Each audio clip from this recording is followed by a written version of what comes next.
Retro.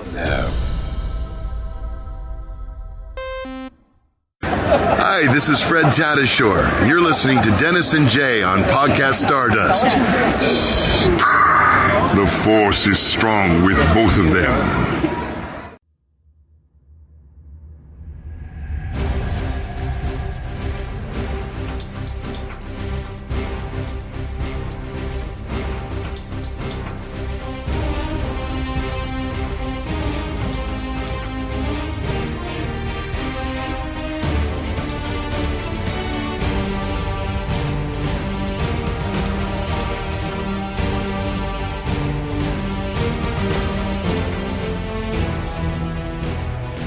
Welcome to Podcast Stardust. This is the fully armed and operational podcast dedicated to Star Wars news, reviews, and discussion. I'm Dennis Keithley. And I'm Jay Krebs. And it's the end of another week, so that means we're going to get ready to wrap up the week's Star Wars news. But before we get into that, Jay, I want to remind everybody where we can be found on social media. You got it, Dennis. As usual, we can be conveniently found on Facebook and Instagram at Podcast Stardust. Okay, the digital line, the signal's boosted to maximum output, the shield is down, and we are now broadcasting to the galaxy. So we're going to skip right ahead to television and Disney Plus news because it was the darndest thing, Jay. I was sitting down this morning to write the notes, and all of a sudden the phone rang, and it was Lucasfilm PR. And they said, you guys got anything to talk about for tonight? And I was like, no, it's kind of light. And they said, well, here we go. And all of a sudden they announced from Dave Filoni that they're making season 2. Well, that's not how it happened. But at any rate, there has been an announcement. I love it that you say it like that, though, because that makes it more fun. Yeah, I can only do that joke so many times. And I think that's the third time I've done it. So anyway, but they've announced that season 2 of Maul has already been picked up and is in production. And of course, we all know that Maul debuts on Monday of next week. So what do you think about this? I mean, obviously, more Star Wars content is great, but what do you think of the announcement? Bold move, Cotton. But no, seriously, this is basically them just saying, we know what we have. You know, I mean, it's fantastic. And I just think that, oh my gosh, this just means that, like, you don't greenlight something like this unless this story needs time to unfold. And so that's so exciting that there's more stories to be told, that there's more depth to be, dove into. And yeah, we're going to be getting a lot more Maul. Yeah. We love it. Here was the thing. It's like, I am both surprised and not surprised at the same time. And I know that makes no sense, but bear with me for just a second. First off, the way they've been setting up Maul, I could have easily seen it as one season of 10 episodes telling a very specific story and as a limited series.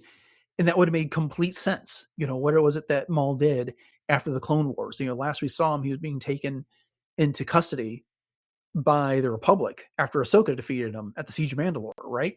Mm-hmm. And then he was like getting away. And so this kind of would build off that. And we've got all these great stories, from Rebels and the like. So I could totally see them have just doing one limited season of this. And well, everything we've seen so far is awesome. And that would have been great with that. But it also makes sense that they go the multiple season routes. Like, Bad Batch was 3 seasons. And so go something like, Rebels was effectively, 3.5 and the like, that you do these multiple season arcs. But I'm very excited by this because like I just said, everything I've seen from Maul has just been really, really fantastic. And I cannot wait till Monday night when I can sit down and watch these first 2 episodes. Well, I'll tell you what, their PR people have knocked this out of the park. Some of these promotions that they've been putting out and the way that they've been cutting it together with the music, and especially with some of like the techno EDM kind of feel in this last one, almost really dubsteppy. I was like, oh man, they are just really knocking it out of the park right now with all of this stuff. This is fantastic. I will say though, I'm a little bit surprised that they announced season 2 now, like before we even get the first episode to drop. I kind of thought that if there was going to be a season 2, that this would have been a May the 4th type of announcement. But I mean, hey, we'll take it when we can get it. That's for sure. I'm guessing that was probably their intent, but it somehow leaked. So rather than letting somebody else announce it, they did it themselves. Oh, I see. Yeah. And this is also Dave Filoni's like first big announcement as president of Lucasfilm. That's true. It is. So excited. So excited for him. So I think that might have had something to do with it. Well, like this first big announcement they're going to make about future content as him as president, he needed to make it. He needed to be one that was in the press releases as opposed to letting it get out there through Variety, Vanity Fair, Deadspin, Hollywood Reporter and the like. But this way, his name is attached to it and he can control that. And yeah, and you're right. They've got to be confident in this, this Maul character. And we're going to get into some of this other reporting here in just a second. We're going to talk about Maul a lot. And this news episode is so popular with fans and it does drive interest right now. So why would you not? If you got a good product going, keep it up. Yeah, so for sure. With that said, if you go to StarWars.com, you can find a small article that talks about our two main characters from Maul Shadow Lord. And there's a bunch of quotes here, and we get Sam Witwer talking about Maul. We've got Gideon Adlon talking about Devon Izara, and we got Dave Filoni making some comments, and the writer Matthew Michnovetz, that's a hard name to pronounce, Michnovetz, has also got some thoughts over there. But I wanted to touch on this just a bit. I don't know that there's a lot that's brand new, but there's some interesting things that are said here. And so we're going to go through some of these quotes and kind of give our reactions to them. But up first, Dave Filoni leads off by talking about how, and this is a quote, "I think people feel bad for Maul because he's so relatable. He makes mistakes. He's not perfect. He desires power, and then he gets toppled. That's relatable. We all probably feel like that when we have a low moment. He just doesn't deal with it well. He keeps trying to attack his problems the same way. He can't ever let go of his hatred and anger." So what do you think about that? I mean, you agree he's relatable? I think in some ways, yeah. I think of him as sort of my version of Tahiri Vela for the masses of Star Wars, in that he is a beautiful disaster. And this just, for me, reinforces the whole idea that we talk about a lot when I bring up the idea of Maul being this sort of mythical Sisyphus type character. When Filoni says he keeps trying to attack his problems the same way, that is rolling the boulder up the hill and letting it fall right back down. So, he's just doing it with a lightsaber. I mean, they say that is the definition of insanity, though, is doing the same thing again and again, the same way, and expecting a different result. And that's Maul in a nutshell. And so I think there's some parts of that people can relate to. And there's so many other things about his story. You look at his whole trauma thread of things, and you look at the way that he is looked for acceptance, and he's been cast aside, and all of the things that he's had to claw himself up from the bottom, literally, and rebuild for himself. So I think there's a kernel of that for all of us in, that fight that he puts up. I don't know about the evil part, but I think there's definitely some truth in that. But how do you feel about it?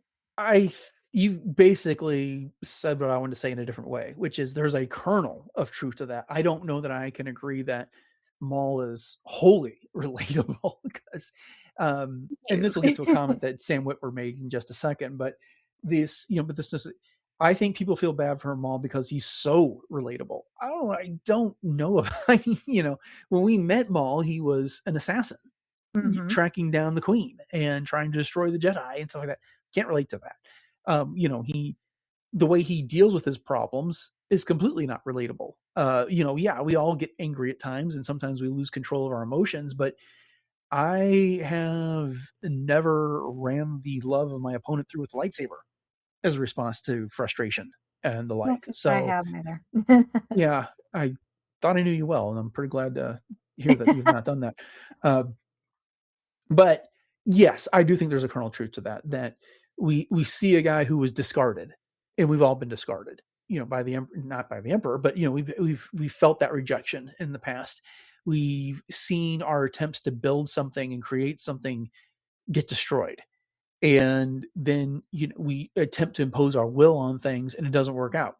And he's trying to do it on a bigger scale in that case. So I agree with that, but it just, the first time I read that, I was like, well, that's a pretty big claim, Dave, to say that he's so relatable. But I get where he's going with that. But Sure. some additional comments from this article over on StarWars.com. Sam Witwer talks about how this version of Maul is still reeling from the loss of his brother Savage Press and Mother Talzin, not so far in the distant past. In this new world order, Maul finds an opening for his machinations with the seedy underbelly of Janix among the underworld kingpins. And here's the real quote. In Maul, he has a crew of very colorful, interesting characters. For me, it was a promise that we were going to dig into Maul and answer the questions about how he changed so drastically into the Rebels version of the character. And then he goes on to say he has the same type of feelings that you and I have, but he doesn't have the tools to express those. All he has in front of him are super villain tools. So, yeah, I mean, I think when you couple what Witwer said there with what Filoni said before, it makes a lot more sense. That Sure. he's got big plans, but when he loses, he doesn't have the coping mechanisms that we do. He doesn't even try, and I probably isn't even interested in those coping mechanisms. Right. Well, I mean, let's face it, he hasn't exactly had the greatest of people to surround him in supporting things in a very healthy way, psychologically or emotionally. That's for sure. But my big takeaway from this, though, is Sam Witwer saying that we get to see all these very colorful, interesting characters. And we know that this is going to be set up kind of like a noir sort of series and almost in a very serial sort of way.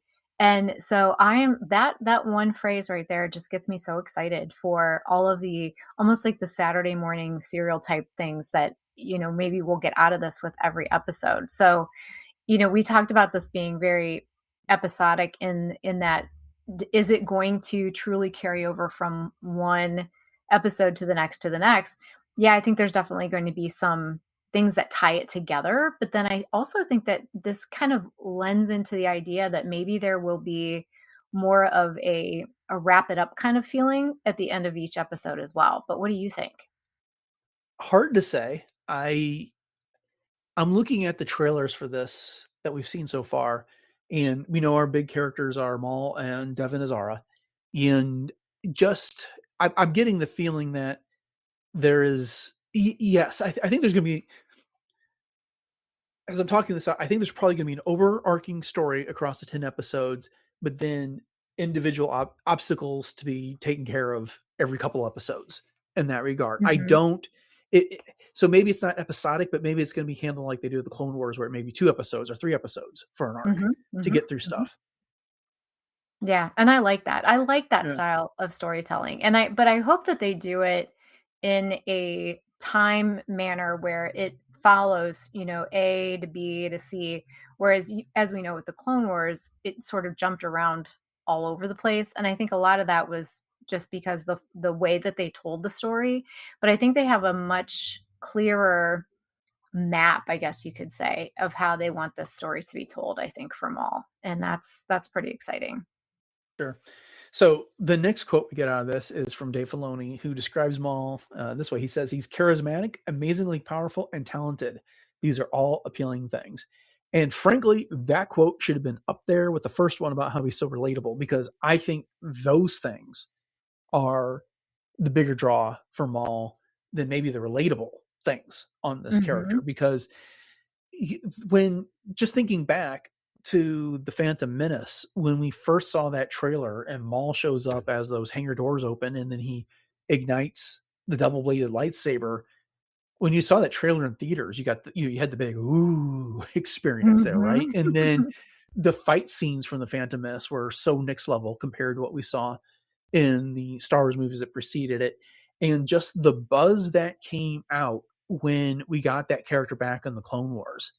And we got, he had more dialogue than ever. He was so menacing.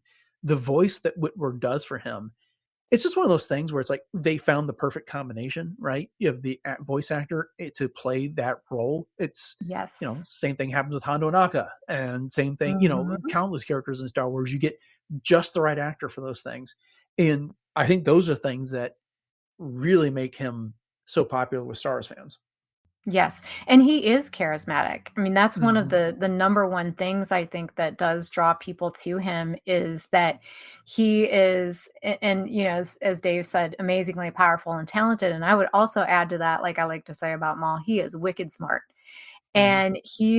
And and what's really exciting, I think, about this particular way that we're gonna get to see Maul is that we're gonna get to see him kind of in his most human. And that's what's gonna make him the most dangerous too, I think.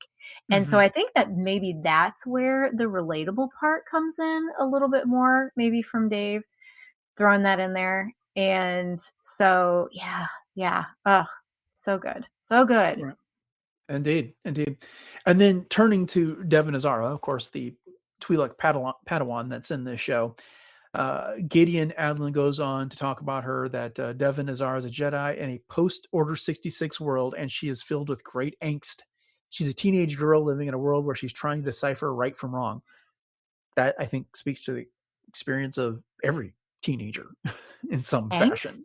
A Yeah. little bit. Um, Yes. yeah, the deciphering right from wrong as well. I mean, Sure.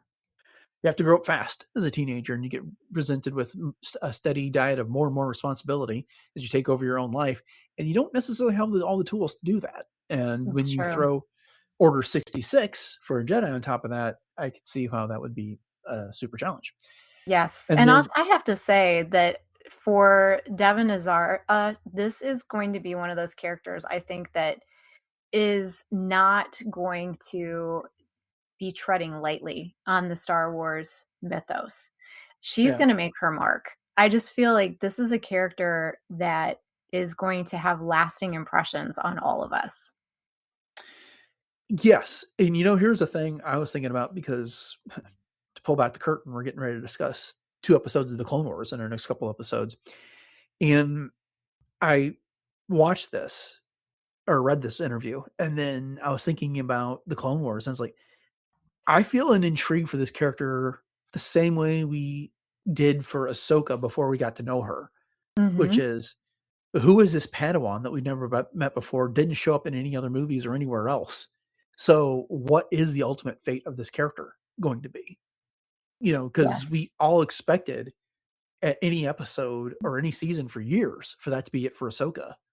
Only, to find out that Lucasfilm, Dave Filoni, and the likes all came with creative ways to keep her alive in the background and then tease us with her fate over the Mhm. years on top of that. So I kind of wonder if we're going to get something similar with this character. Yeah, I agree, and I'm even gonna go a step further and just really make a big kind of prediction to say that she just might be one of the most important Force users that we've seen in a long time. Could be, And could be. yeah, I don't know, there's just something about this character that, yeah, I think she's gonna be around for a while. Right. And then the last comment we got is from Matthew Michnovetz, who says that Maul and Devon is one of the most important relationships in the series, and we're excited for fans to see it. This is not going to go the way you think it is. So I don't know exactly what that means. I mean, the way I think it's going to go is that Maul is going to attempt to recruit her as an apprentice, and she's initially going to go along with it, only to ultimately reject him. And that's the last we'll see of that character, whether it's in season 1, season 2, or 3, or whenever. But I'm curious to see if that holds up, or if it really is going to be something surprising. Yeah, and where else have we heard that quote? "This is not going to go the way you think." You've heard it a time or two, that's for certain. Yes, we have. All right. So there's been a lot of teasers for Maul, especially as we're getting so close to its release next week. And we could have talked about a bunch of them, but most of them cover things that we've already seen. There are clips of other pieces of footage with not a whole lot new thrown in there, or certainly not a lot that tells us more about anything in Star Wars. But I found this one and I just absolutely loved it. And so we need to talk about it. It's just 36 seconds long, and it starts off with a stumbling Maul, and you hear the voice of Palpatine in the background saying, "You have been replaced," which comes right out of the Clone Wars. I want to say that was season 5, episode 16, which we'll be talking about just a bit more Mhm. in here in a second. But then he picks himself up, and we start to see a number of scenes where he's fighting through his enemies, including a couple of the Inquisitors. But what makes this little teaser so cool is while he's doing this, he is talking to himself with this new mantra: I master the Force and the Force serves me. I master the Force and the Force serves me. Over and over and over again. Yeah. And it's just such a clear, dark mirror reflection of Chirrut Imwe's I am one with the Force and the Force is with me.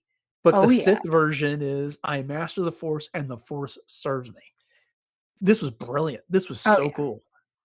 Absolutely. And you see it getting closer and closer and closer until the point where all you see is like a close-up of Maul's skin with his tattoos. Mhm. And so it just zeroes right in on him. But I'm wondering, is this just a Maul thing or is this something that he's drudging up from, like you said, the Sith, that this is been a mantra that's been out there and he's resurrecting it in a way? Or is this just him coming up with this?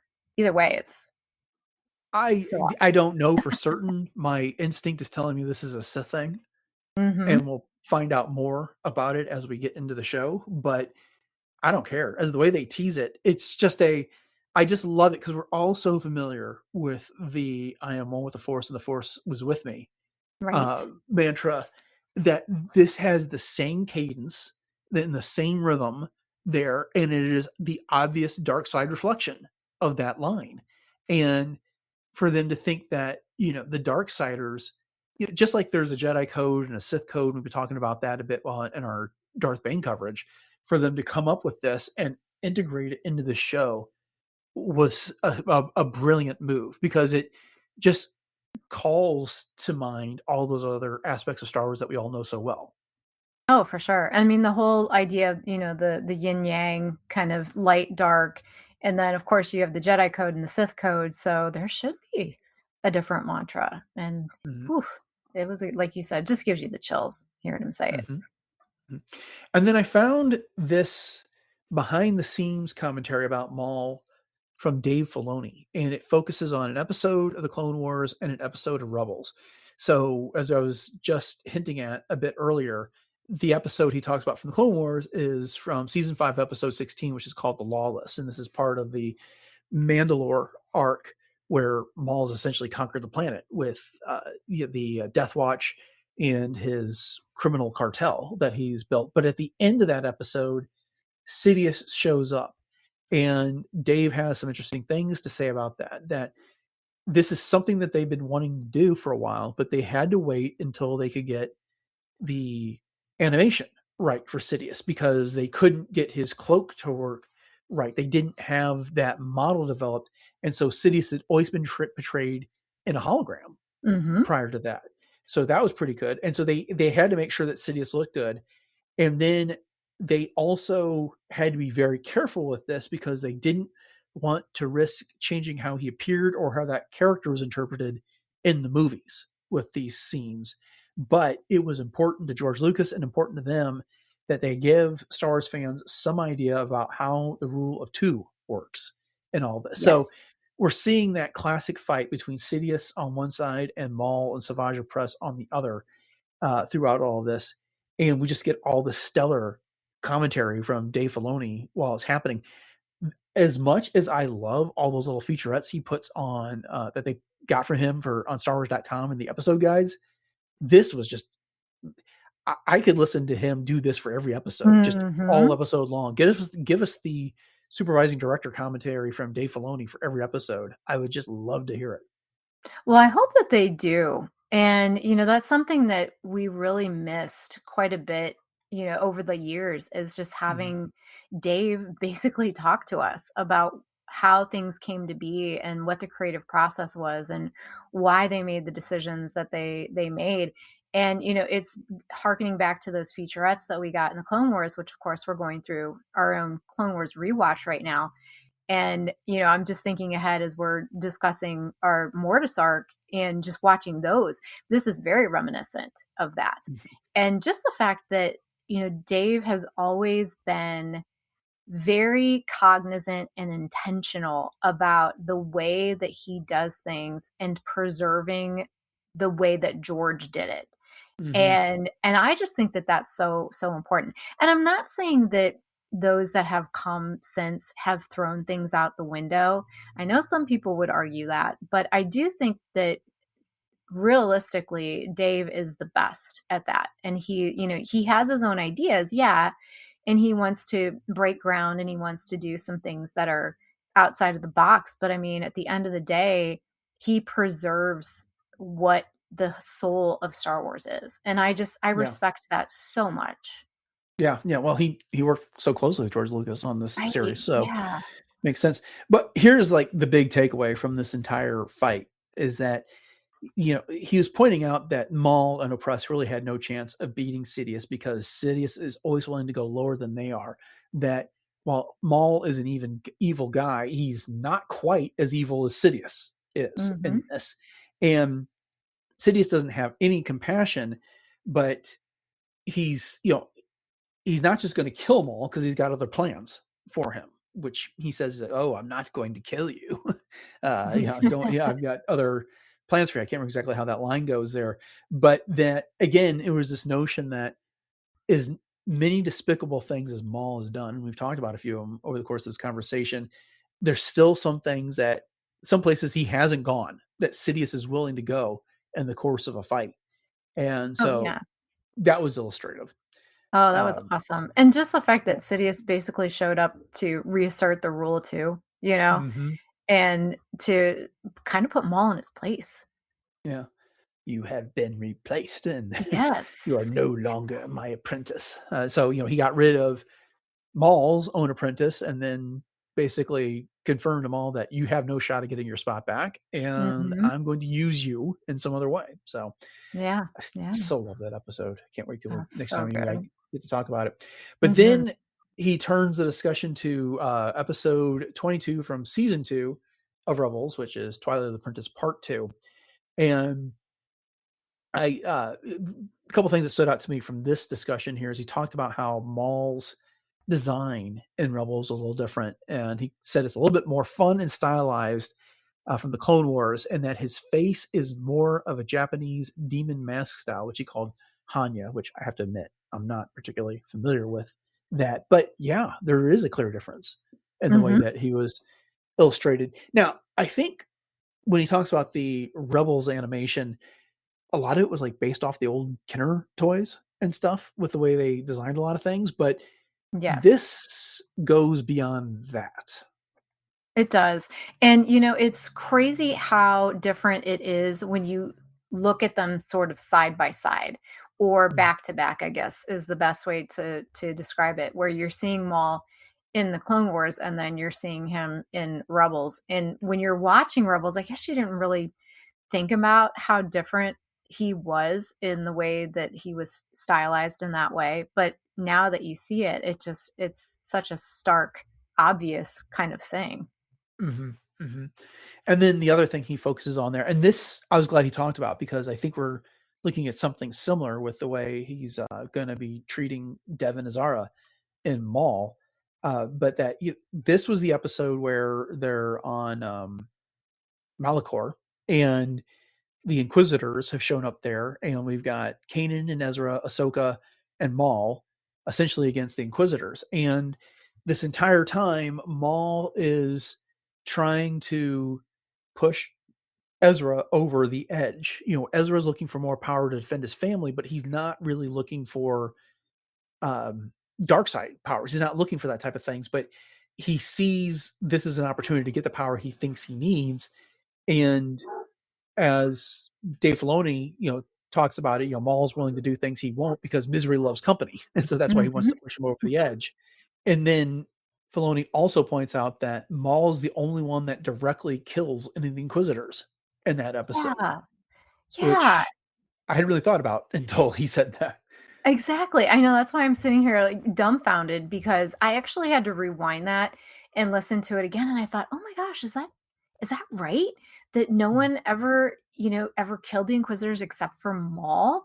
And, yeah, that is the case. And a lot of that goes because as Dave was talking about the way that the good guys are characterized in Rebels is that, they're not supposed to be the ones that strike people down, Right. as Maul does, and the good guys just don't do that. But Maul, he chops down, well, not chops down, but he brings down the seventh sister, the fifth sister, and or fifth brother, and then the eighth brother dies because his helicopter fails, essentially. Yeah. It's So Hellblade. it's crazy to think about that he was the only one that was directly responsible for that. I don't know, Yeah. that blew my mind. Yeah. Yeah. And now, of course, when we get to Ahsoka defeats Marok in Mm-hmm. battle and destroys Mm-hmm. him, and then she kills Morgan Elsbeth too. So Right.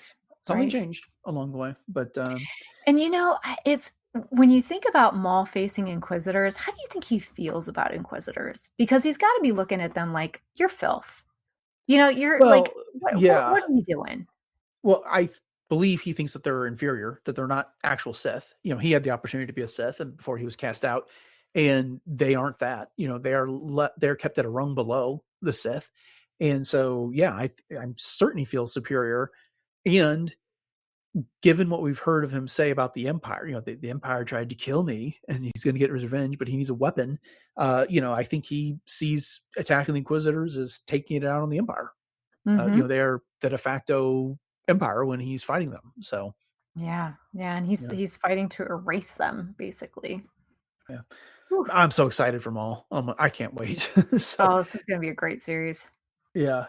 So and we'll be covering it in the coming weeks. With that being said, we are going to switch up our release schedule. Normally we do the news on Friday and then we do our Clone Wars discussions on Monday, but since new episodes of Maul Shadow Lord are coming out on Monday nights, we are going to flip that so that we'll be discussing those the Friday of the week they came out, and then we'll be discussing the news on Monday. So the news might not be quite as fresh, but I don't think it's going to matter too much right now. Of course, this will all be over before the release of The Mandalorian and Grogu, so I don't think it's going to matter, but just want to give everyone a heads up. So anyway, thank you all for joining us for this episode of Podcast Stardust and this discussion of Star Wars news. So mainly talked about Maul Shadow Lord the entire time, but consider this a preview. And with that having been said, we hope you enjoyed the discussion. And if so, we'd love it if you subscribe to the podcast. If you haven't done so already, we're available on all the various platforms. And if we're not, let me know and I'll figure out how to get us there.